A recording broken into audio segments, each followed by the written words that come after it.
엘리트 문자는 이집트 문자처럼 개수도 많고 배우기 어려워서 소수 지식층만 독점하는 문자를 말한다. 당시 이집트 문자를 읽을 줄 아는 사람은 1% 미만이었다고 한다. 반면에 민주 문자는 알파벳처럼 누구나 배우기 쉬운 문자를 말한다.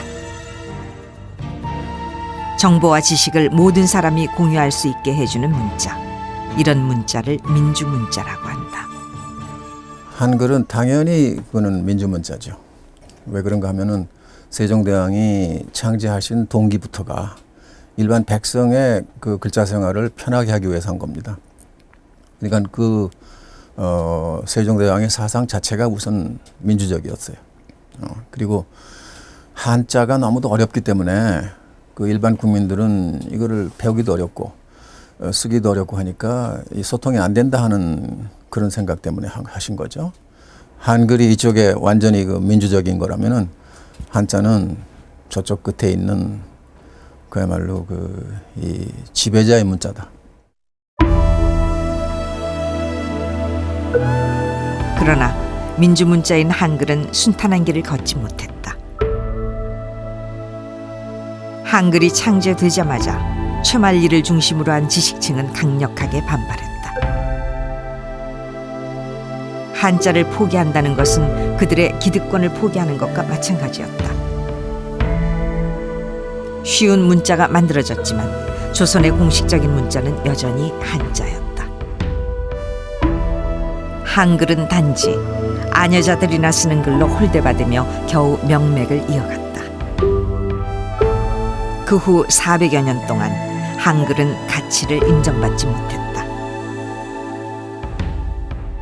만일 쉬운 문자가 널리 퍼져서 백성들이 제대로 썼더라면 우리의 역사는 어떻게 바뀌었을까?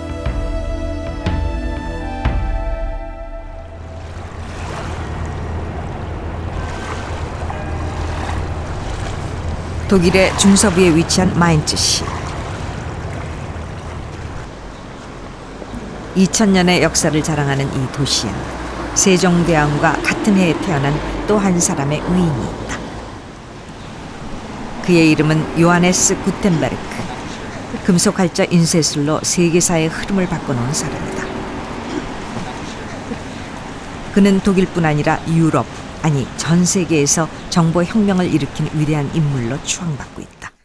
Ich bin stolz auf Gutenberg, weil er im Grunde genommen das alles hier möglich gemacht hat. Ohne Buchdruck wäre das ganze Universitätswesen nicht nur in Deutschland, sondern in ganz Europa nicht so möglich, wie es jetzt existiert. Deswegen finde ich das eine sehr bemerkenswerte Leistung und freue mich auch gerade an der Universität zu studieren, die nach ihm benannt ist. 15세기 유럽에선 책이 대단히 귀중한 물건이었다. 양가죽을 종이처럼 얇게 다듬어 만든 양피지에 손으로 일일이 옮겨 쓰다 보니 책 한 권을 만드는데 2~3년이 걸렸다고 한다. 그래서 소수의 귀족이나 성직자들만 책을 가질 수 있었다. 이렇게 귀한 책이다 보니 책을 만드는데도 공을 들였다. 겉장을 보석으로 화려하게 장식하기도 했다. 심지어 황금으로 쓴 책도 있다. 책은 소수를 위한 것이었고 정보는 그들이 독점했다. 그런데 구텐베르크가 등장하면서 상황이 달라졌다. 필사본 한 권을 만드는데 2~3년이 걸렸지만 이젠 같은 기간에 180권의 인쇄가 가능해졌다. 소수 엘리트들이 독점했던 지식과 정보는 대중들에게 무서운 속도로 확산됐다. 종교계의 개혁이 일어났고 시민혁명과 산업혁명이 그 뒤를 이었다. 유럽 근대화의 원동력은 바로 인쇄술이었다. Hat verschiedene Möglichkeiten gebracht. Einmal, dass man Informationen schnell verbreiten konnte und zum anderen, dass man die Informationen weit verbreiten konnte. Also seine Erfindung, die hat wirklich dazu geführt, dass dieselbe Information in ganz Europa gelesen werden konnte und man konnte sich dazu auch wieder äußern. Das heißt, es hat für die Meinungsfreiheit eine riesengroße Rolle gespielt.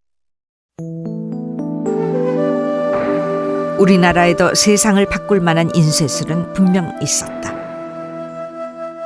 지금까지 전해오는 금속활자 인쇄물 가운데 가장 오래된 것으로 알려진 직지는 선광 7년, 즉 구텐베르크가 최초로 인쇄한 성서보다 무려 70여 년이나 앞서 간행됐다.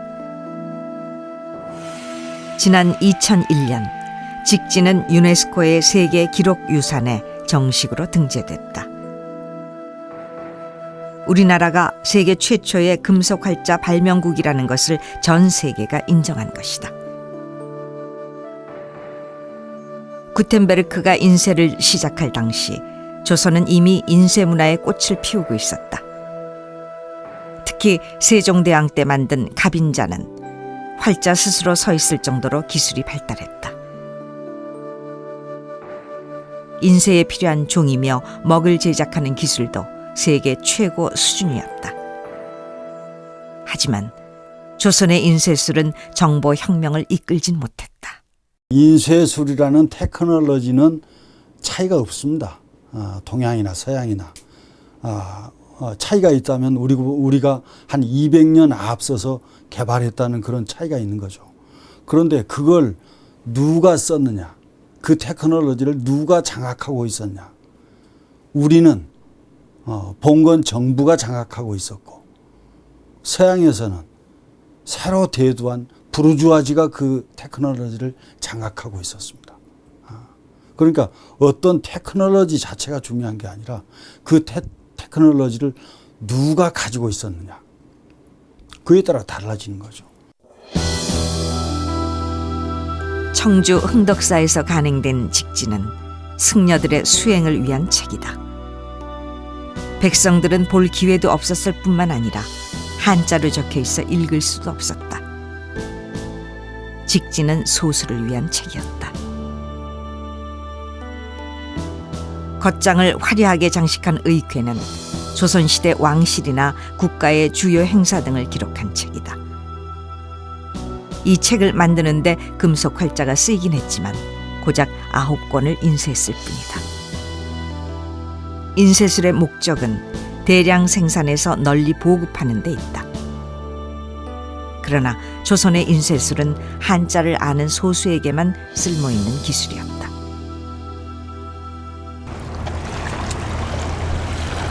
반면에 독일의 인쇄술은 다수를 위해 쓰였다. 라인강을 중심으로 상업이 발달하면서 인문학이 발전했고 상공인들은 자체적으로 대학을 세우기 시작했다. 책을 읽으려는 사람들이 점차 늘면서 독일의 인쇄술은 상업적으로 성공할 수 있었다. 인터넷 백과사전을 보면 당시 독일 문자를 읽고 쓸 줄 아는 사람은 약 25%, 한 집에 한 명 정도는 문자를 알았다는 것이다. 이렇게 문맹률이 낮고 책에 대한 수요가 많았던 이유는 그들이 배우는 알파벳이 쉬웠기 때문이다. Ich denke mal, dass das europäische Alphabet, wie es dann schon im 15. Jahrhundert ja überall verbreitet war, sehr große Vorteile für das Drucken gehabt hat. Denn man hatte eine begrenzte Anzahl von Zeichen, weil man in der Herstellung viel rationeller vorgehen kann, weil man diese Zeichen immer wieder kombinieren kann, immer neu zusammensetzen kann. Sie ist also sozusagen zum Recyceln geeignet. Und man kann natürlich damit auch viel schneller arbeiten. In vieler Hinsicht ist es ein viel schnellerer Prozess. 알파벳은 활자를 만드는 데도 경제적이다. 독일의 알파벳은 20여 개. 인쇄할 때 중복되는 활자를 고려해도 대략 200개 정도 만들면 인쇄가 가능하다. 그러나 한자로 인쇄하는 조선의 상황은 전혀 다르다. 한자의 숫자만큼 활자가 필요한 것이다. 중국의 대표적인 사전 강의자전. 이 사전엔 약 5만 자 정도가 수록돼 있다. 한자로 인쇄할 경우 중복되는 한자까지 고려한다면 20만 개 이상의 활자가 있어야 인쇄가 가능하다. 구텐베르크가 인쇄 말하자면 금속 활자 인쇄를 이렇게 하게 된 것은 로마자를 가지고 쉬운 소리 글자를 가지고 글을 쓰고 있는 것이 안에 내용으로 담겨 있기 때문에 그것이 모든 사람들에게 폭발적인 정보 교환의 수단으로 확장되는 것인데, 우리는 이제 직지 같은 것들이 그보다 훨씬 더 먼저 금속 활자로 기술은 이렇게 개발이 되어 있었지만은 거기 담기는 것이 한문이니까 중국의 글말이기 때문에 우리 계대를 이렇게 새로운 정보의 세계로 끌어내는 그런 기능을 할 수가 없었던 것이죠.